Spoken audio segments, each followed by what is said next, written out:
Alléluia, gloire à Dieu. Une petite parole d'encouragement aujourd'hui. Guéris tes blessures, définitivement. Amen, alléluia. Il y a une parole merveilleuse dans Ésaïe 1,18 qui dit ceci. Venez et plaidons, si vos péchés sont comme le cramoisi, ils deviendront blancs comme la neige, et s'ils sont rouges comme la pourpre, eh bien, ils deviendront comme la laine. Voilà, c'est vraiment merveilleux. J'aimerais vous raconter l'histoire d'un petit enfant à qui son papa lui avait donné des instructions assez strictes avec son skateboard. Ils habitaient dans une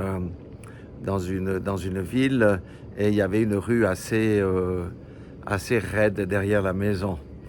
Et le petit enfant n'a bien entendu pas écouté parce que vous savez que les enfants aiment bien faire à leur tête. Il a enfourché son skateboard sans casque, sans rien du tout, sans protection aux genoux. Et il a commencé à descendre à toute allure la pente raide. Et qu'est-ce qui s'est passé? Bien entendu, il a chuté. Son pantalon n'a pas suffi pour protéger ses genoux. Ses deux genoux ont été ouverts avec du gravier et même son cuir chevelu et son nez ont été endommagés. Alors il a commencé à crier parce que le sang commençait à couler le long de son visage.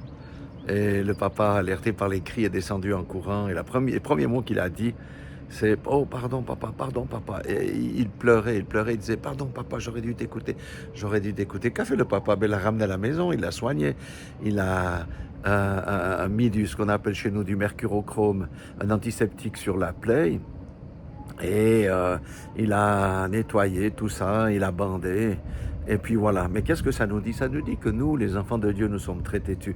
Si Dieu nous dit de ne pas faire ceci ou de ne pas faire cela, de ne pas nous mêler des disputes, de ne pas nous joindre avec des gens qui font le mal, eh bien, qu'est-ce qu'on fait? On outrepasse. Et après, il y a des conséquences. Et quand les conséquences sont là, nous sommes coincés. Alors le Seigneur a une solution, c'est venez et plaidons.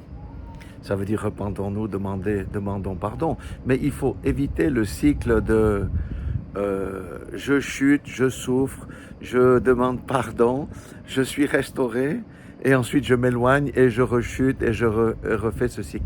Il faut arrêter ça parce que ça c'est une malédiction de faire parce qu'à un moment donné nous franchissons une ligne rouge et à force de franchir la ligne rouge, le Saint-Esprit s'en va et la porte de l'arche se ferme et tu restes à l'extérieur. Alors je dis à quelqu'un, quels que soient tes péchés, aussi horribles que toi tu puisses penser qu'ils sont, il n'y a pas de péché que Dieu ne peut pardonner. Amen. Parce que c'est un Père. Ce qu'il attend, c'est ton retour. C'est demande pardon. Et si tu n'arrives pas à les délaisser, demande au Saint-Esprit de t'aider à délaisser ces péchés.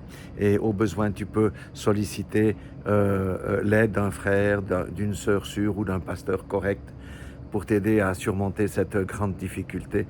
Et tu verras d'être à nouveau restauré. Reste dans la restauration complète parce que seul le Seigneur peut te délivrer de tes vices, seul le Seigneur peut te délivrer de tes addictions.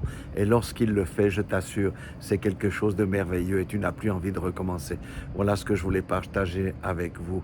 Guérissez votre cœur parce qu'il y a beaucoup de cœurs qui sont guéris lorsqu'on vient à Dieu. Oui, Dieu pardonne et Dieu guérit. Mais si nous laissons les blessures de nos cœurs s'infecter, alors le diable va encore venir avec la culpabilité, la honte pour nous rendre la vie dure. Soyez tous bénis dans le nom puissant de Jésus-Christ de Nazareth.